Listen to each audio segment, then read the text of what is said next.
ja meie ülesanne täna siin teiega on õpetada teile füüsikat läbi loovtantsu. Ehk siis me hakkame tegema erinevaid ülesandeid nagu harjutusi või nagu mänge ühesõnaga. Ja läbi selle me õpetame teile siis mehaanilist tööd ja selle energiat. Okei, väga hea.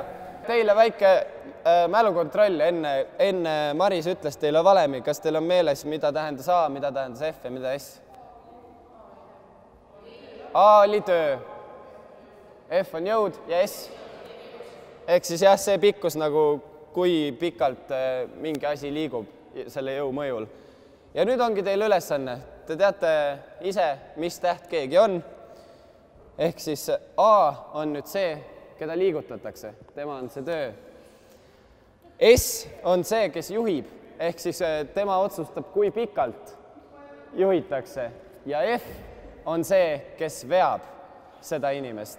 Valige välja üks versioon, mis teile meeldis, sellepärast, et pärast me vaatame kõik grupid ükshaaval üle teie liikumised, mis te olete välja mõelnud. Te peab olema kindel alguskoht ja kindel lõppkoht. See, mis te seal vahel teete, see on teie enda asi. Ja me vaatame ära ja pärast teistega koos me vaatame, kas me saame aru, kes on A, kes on F ja kes on S. Proovime ära arvata lihtsalt.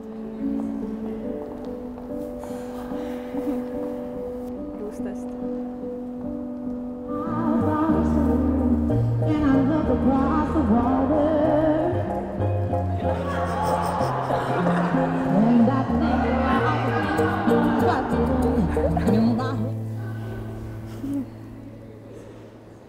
No.